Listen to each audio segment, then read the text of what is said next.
យមរ៉ាន់មកនឹងអាត្មានឹងខ្ចីពីលៀនខ្ញុំក៏រត់ចៅឲ្យដុកទៅដល់បងរ៉ាន់ក៏ថាអង្គនឿនចាញ់បកគេបាត់យុគសម័យបច្ចេកវិទ្យាទំនើបបានផ្ដល់ភាពងាយស្រួលក្នុងការចែករំលែកនិងទទួលបានព័ត៌មានឬរឿងរ៉ាវផ្សេងយ៉ាងសម្បូរបែបតាមរយៈបណ្ដាញសង្គមប៉ុន្តែភាពជឿនលឿននៃបច្ចេកវិទ្យានេះបានคล้ายជាបញ្ហាប្រឈមសម្រាប់ពលរដ្ឋមួយចំនួននៅមូលដ្ឋានខណៈដែលចំណេះដឹងលើបច្ចេកវិទ្យារបស់ពួកគេនៅមានកម្រិតធ្វើឲ្យពិបាកក្នុងការបែងចែកឬកំណត់ថាព័ត៌មានណាពិតឬមិនពិតម្យ៉ាងធ្វើឲ្យពួកគាត់ងាយប្រឈមនឹងការបោកប្រាស់តាមប្រព័ន្ធអ៊ីនធឺណិតទៀតផងថ្លែងក្នុងកិច្ចពិភាក្សានៅសហគមន៍ក្រោមប្រធានបទវិធីសាស្ត្រផ្ទៀងផ្ទាត់ព័ត៌មានកាលពីពាក់កណ្ដាលខែវិច្ឆិកាឆ្នាំ2025អ្នកស្រីពិនសុខឹមវ័យ46ឆ្នាំរស់នៅភូមិស្វាយទៀបឃុំត្រពាំងជោស្រុកអូរ៉ាល់ខេត្តកំពង់ស្ពឺបានឲ្យដឹងថាឆ្នាំមុនអ្នកស្រីធ្លាប់ត្រូវបានជនមិនស្គាល់ហៅទូរស័ព្ទមកប្រាប់ថាលេខទូរស័ព្ទរបស់អ្នកស្រីត្រូវរង្វាន់ពីការចាប់ឆ្នោតរបស់ក្រុមហ៊ុនដោយទទួលបានម៉ូតូមួយគ្រឿងនិងទឹកប្រាក់$10,000តែគេតម្រូវឲ្យអ្នកស្រីផ្ញើលុយ2លានរៀលដើម្បីបង់ថ្លៃរៀបចំឯកសារថ្លៃផ្ញើលុយត្រឡប់មកវិញនិងដឹកជញ្ជូនម៉ូតូឲ្យប្រភពរូបនេះបានបន្តទៀតថាក្រោយឮដូច្នេះអ្នកស្រីត្រេកអរណាស់ក៏បានខ្ចីមាសពីម្ដាយ 2G យកទៅបញ្ចាំដើម្បីបានប្រាក់វេឲ្យគេតែហាក់ដូចជាសំណាងដែរព្រោះកន្លែងបញ្ចាំគេប្រាប់ថាអស់លុយអ្នកស្រីបន្តថាខ្ញុំក៏មានខ្សែកម៉ែខ្ញុំ 2G វាថាអញ្ចេះវារៀបរាប់អង្វាន់ប្រាប់យើងថាអង្វាន់ហ្នឹងមានត្រូវពីអង្វាន់អញ្ចឹងទីហាអង្វាន់ទី1បានម៉ូតូមួយគ្រឿងនិងលុយ$10,000អង្វាន់ទី2មាសមួយតឡឹងនិងលុយ$10,000បងឯងជ្រើសរើសយកអង្វាន់មួយណាហើយខ្ញុំមួយជ្រើសយកអង្វាន់ម៉ូតូហើយព្រោះខ្ញុំអត់ម៉ូតូជិះវឹកនងថ្លែងក្នុងឱកាសនោះដែរអ្នកស្រីយមនឿនវ័យជាង60ឆ្នាំរស់នៅភូមិក្រាំងធ្នង់ឃុំត្រពាំងជោក៏បានលើកឡើងដែរថានៅដើមឆ្នាំ2025នេះមានគេលួចចូលឬ hack Facebook ព្រះសង្ឃមួយអង្គដែលធ្លាប់រាប់អានហើយបានឆាតមកបញ្ឆោតខ្ចីលុយអ្នកស្រីចំនួន2លានរៀលពលរដ្ឋរូបនេះបានប្រាប់ថាអ្នកស្រីមិនមានលុយទេជននោះក៏បង្គាប់ឲ្យអ្នកស្រីទៅខ្ចីលុយគេទៀតអ្នកស្រីបន្តថាស្គាល់ញោមរ៉ាន់អត់ខ្ញុំថាស្គាល់បើអញ្ចឹងញោមឯងទៅខ្ចីញោមរ៉ាន់មកនឹងអាត្មានឹងខ្ចីពីលៀនខ្ញុំក៏រត់ចៅឲ្យដុកទៅដល់បងរ៉ាន់ក៏ថាអង្គនឿនចាញ់បកគេបាត់មកដល់ខ្ញុំមកហៅលោកថាឲ្យបងឯងខ្ចីខ្ញុំ2លានមែនទេបងខ្ញុំថាចាបកទេបងគេហាច់ Facebook លោកកូនធីដើម្បីឲ្យបងឯងនឹងខ្ចីលុយយកទៅឲ្យផ្ញើឲ្យវាតែវាអត់មាននិយាយឲ្យទៅយើងអញ្ចឹងទេវាទៅសេជាលេលអតា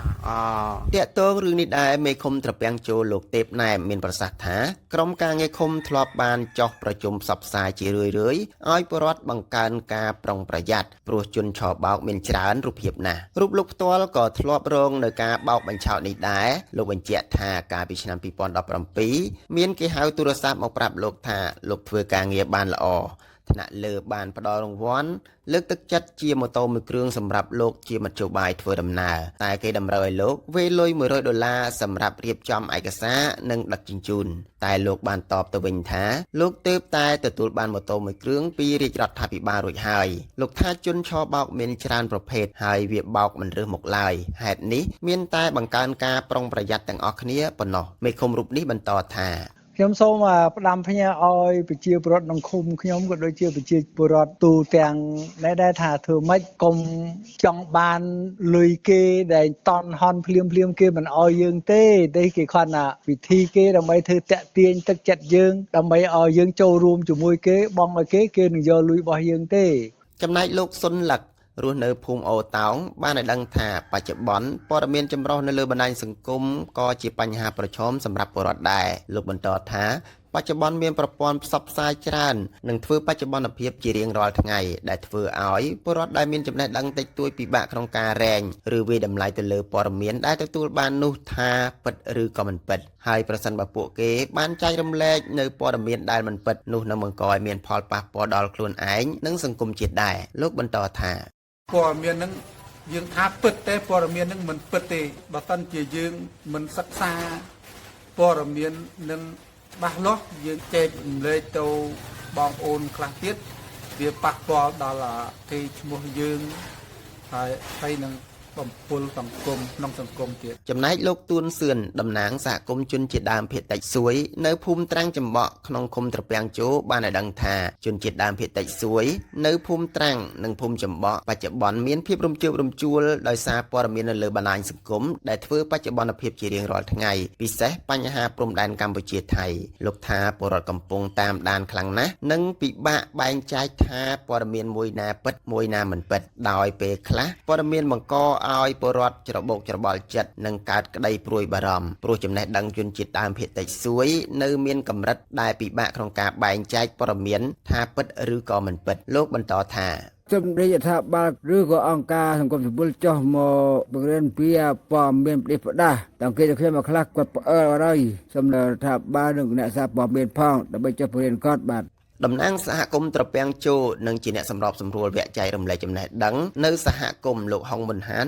រស់នៅភូមិល្ងឹមឃុំត្រពាំងជោបានឲ្យដឹងថាលោកធ្លាប់ទទួលបានវគ្គបណ្ដុះបណ្ដាលខ្លះៗពីចំណេះដឹងផ្នែកព័ត៌មានលោកបានយកចំណេះដឹងទាំងនោះមកចែករំលែកដល់សហគមន៍ដែរយ៉ាងណាលោកថាចំពោះភាពចម្រុះនិងព័ត៌មានដ៏សម្បូរបែបក្នុងបណ្ដាញសង្គមសម័យ Digital នេះពិតជាពិបាកណាស់ក្នុងការវែកញែកឲ្យច្បាស់ពីប្រភពព័ត៌មាននៅលើបណ្ដាញសង្គមនេះលោកបន្តថា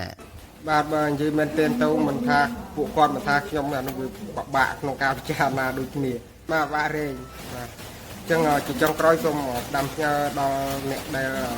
ធ្លាប់បានចាញ់បោកហើយក៏ដូចជាអ្នកដែលមិនធ្លាប់បានអញ្ចឹងសូមប្រុងប្រយ័ត្ននៅចំណុចទាំងអស់ហ្នឹងមុននឹងជឿអ្វីមួយឲ្យគាត់ស្វែងយល់ព័ត៌មានបន្ថែមណាមួយដែលមានភាពជឿជាក់ចាំឲ្យគាត់ជឿជាពិសេសយើងអាចប្រឹក្សាជាមួយអ្នកដែលមានចំណេះជំនាញជាងយើងកាលពីថ្ងៃទី19ខែវិច្ឆិកាឆ្នាំ2025ក្រសួងព័ត៌មានបានចេញសេចក្តីជូនដំណឹងដល់សាធារណជនអ្នកសារព័ត៌មាននិងប្រជាពលរដ្ឋទាំងអស់ឲ្យបង្កើនការប្រុងប្រយ័ត្នកុំជឿកុំចែករំលែកនៅព័ត៌មានដែលមិនស្គាល់ឬគ្មានប្រភពច្បាស់លាស់ឬធ្វើបច្ចុប្បន្នភាពព័ត៌មានចាស់ៗយកមកកែកាលបរិច្ឆេទផ្សព្វផ្សាយឡើងវិញនៅលើបណ្ដាញសង្គមដែលនាំឲ្យមានការភ័ន្តច្រឡំពិសេសព័ត៌មានដែលរសើបដូចជាបញ្ហាព្រំដែនកម្ពុជាថៃជាដើមដែលបង្កឲ្យមានភាពច្របូកច្របល់ដល់សង្គមជាតិនិងប្រជាពលរដ្ឋប្រធាននាយកដ្ឋានប្រឆាំងបទល្មើសបច្ចេកវិទ្យាលោកសុកនិត្យាមានប្រសាសន៍ថានាយកដ្ឋានប្រឆាំងបទល្មើសបច្ចេកវិទ្យាបានផ្សព្វផ្សាយច្រើនហើយដែរនៅលើ website និង Facebook ផ្លូវការលោកបន្តថានៅឆ្នាំថ្មីនេះនាយកដ្ឋានប្រឆាំងបទល្មើសបច្ចេកវិទ្យាមានគម្រោងចុះផ្សព្វផ្សាយទៅដល់ពលរដ្ឋមូលដ្ឋានទៀតយ៉ាងណាលោកនិត្យាស្នើដល់ពលរដ្ឋឲ្យមានការប្រុងប្រយ័ត្នចំពោះការចំណាយប្រាក់កាសការទិញដូរនៅលើបណ្ដាញសង្គមគួរពិភាក្សាជាមួយក្រុមគ្រួសារនិងពិនិត្យពិចារណាឲ្យបានច្បាស់លាស់មុននឹងធ្វើការសម្រេចចិត្តចំណាយបង្ការការពារការខាតបង់លុយកាក់ទ្រព្យសម្បត្តិលោកបន្តថានេះដូចជាយើងបានផ្សព្វផ្សាយច្រើនដែរប៉ុន្តែវាពិបាកក្នុងដល់វិទ្យារដ្ឋគាត់ថាយើងសូមដាស់តឿនថាមុនការវេលុយមុនការតំណែងឲ្យគេហ្នឹងមួយគេអ្នកណាទៅតាមបណ្ដាញសង្គមនោះសូមឲ្យគាត់ប្រុងប្រយ័ត្នឲ្យខ្លាំងបើមិនច្បាស់យើងសួរក្រុមគ្រួសារសិនទៅគុំ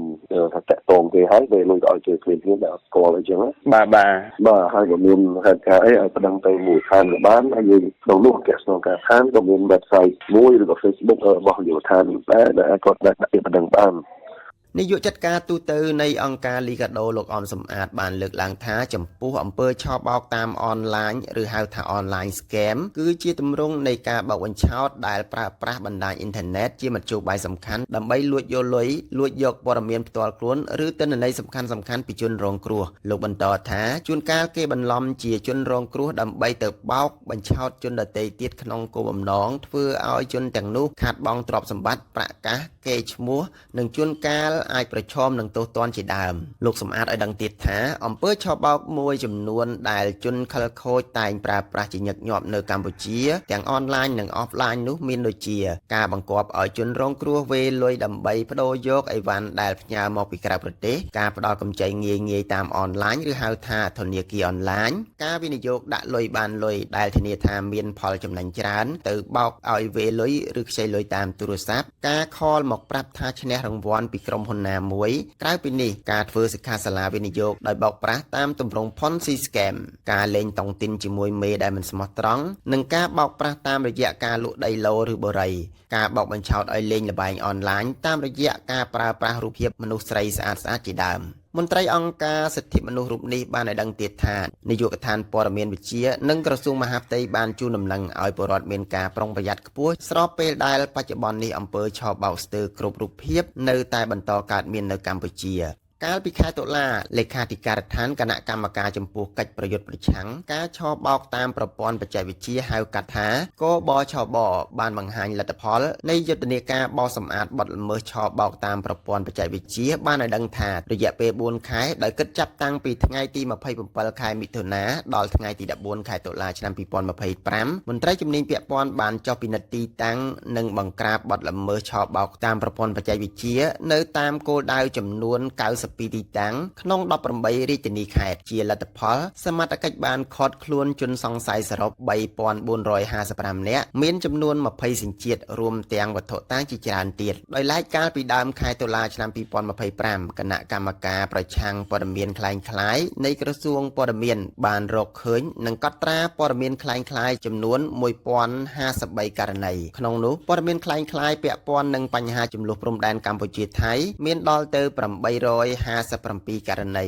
ដែលបង្កើតឡើងដោយមនុស្សជ្រុលនិយមនិងការប្រើប្រាស់បច្ចេកវិទ្យា AI ពាក់ព័ន្ធនឹងរឿងនេះដែរលោកណុបវីប្រធានសមាគមសម្ព័ន្ធអ្នកសារព័ត៌មានកម្ពុជាហៅកាត់ថាកម្ពុជាបានប្រាប់ពលរដ្ឋអ្នកសារព័ត៌មានថានៅក្នុងសម័យបច្ចេកវិទ្យាដែលមានប្រព័ន្ធផ្សព្វផ្សាយទូលំទូលាយមានព័ត៌មានច្រើនប្រភេទដែលបានផ្សព្វផ្សាយនៅលើបណ្ដាញសង្គមដូចជាអ្នកសារព័ត៌មានអាជីពអ្នកសារព័ត៌មានអនឡាញ MMO Content Creator ជាដើមដែលដើរតួនាទីជាអ្នកនាំយកនិងផ្សព្វផ្សាយនៅព័ត៌មានក្នុងនោះក៏មានទាំងអ្នកសារព័ត៌មានវិជ្ជាជីវៈនិងអ្នកឱកាសនិយមដែលប្រើវិស័យព័ត៌មានដើម្បីកេងចំណេញនិងទាញយកផលប្រយោជន៍ដើម្បីជៀសវាងពីភាពច្របូកច្របល់ដោយសារព័ត៌មានពលរដ្ឋគួរសិក្សាឆ្វេងយល់អំពីប្រភេទនិងផ្ទៀងផ្ទាត់ប្រភពព័ត៌មានឲ្យបានច្បាស់លាស់សិនមុននឹងជឿឬចែករំលែកទៅកាន់អ្នកដទៃពុំនោះទេគួរប្រឹក្សាជាមួយអ្នកដែលមានជំនាញឬផ្ទៀងផ្ទាត់ជាមួយប្រព័ន្ធផ្សព្វផ្សាយធំៗដែលគួរឲ្យទុកចិត្តបានដើម្បីបញ្ជាក់ថាព័ត៌មានទាំងនោះពិតឬយ៉ាងណាគួរចែករំលែកបន្តដែរឬទេលោកបន្តថាពលរដ្ឋនៅក្នុងស្ថានភាពបែបនេះ